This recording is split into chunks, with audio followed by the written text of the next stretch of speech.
screen at prisonplanet.tv, I have the carbon cycle. There it is, the carbon cycle.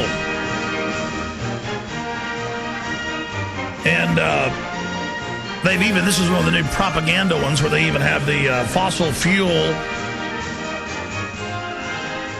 production from factories and cars, which, according to the United Nations, is a tiny fraction, less than 0.5%. And I mean, that's their own numbers.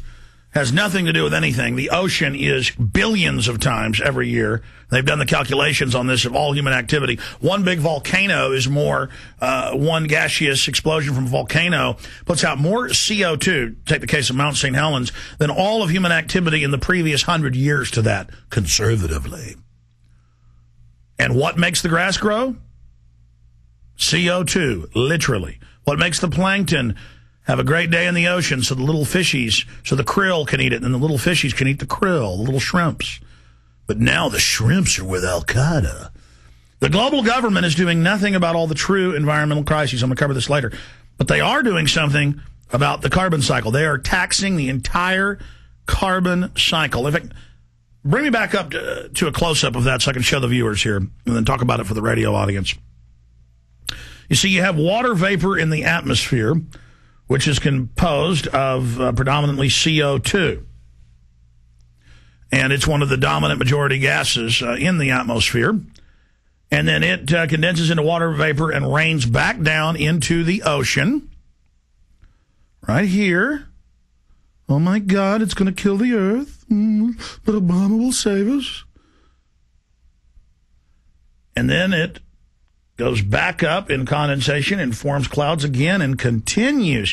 But the trees, look, the trees, evil trees. That's why a lot of the cultists that have bought into this and really believe that carbon's deadly, they're saying cut down all the trees. Don't believe me? Just Google mainstream news.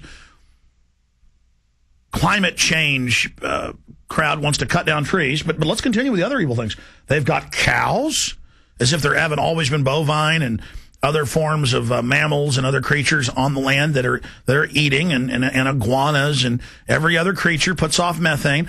Oh, they list those evil cows. The very life cycle of the earth being listed as toxic, deadly waste. Meanwhile, genetic engineering, gender-bending chemicals being dumped into the rivers and lakes and oceans, causing all sorts of deformities, humans having all sorts of problems from this. None of that's being stopped. In fact, that's being turned loose completely. See, because the corporations can't just have a phony environmental movement to tax and regulate and run your life.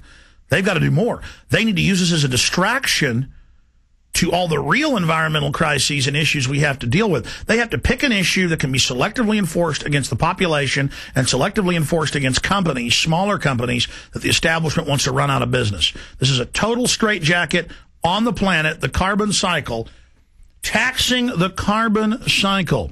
The Earth's 76% water, 75% salt, 1% fresh.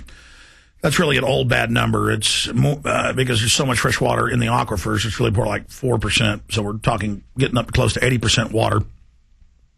But technically, it's under the surface. But here it all is. And so they can ban and regulate and tax and control and have bureaucrats overseeing everything you do, because everything on this planet that's natural is carbon-based. And CO2 is not a toxic waste, because let me show you these little evil things called trees right here. Those little green things there on your screen, those put off more carbon than all our cars and all our buses and all our factories could ever do. Now, the United Nations itself claims that the increase in temperature that we saw in the last decade, that 6% of that was attributed to less than 0.5%, and some estimates are even lower, from human CO2 and other greenhouse gases.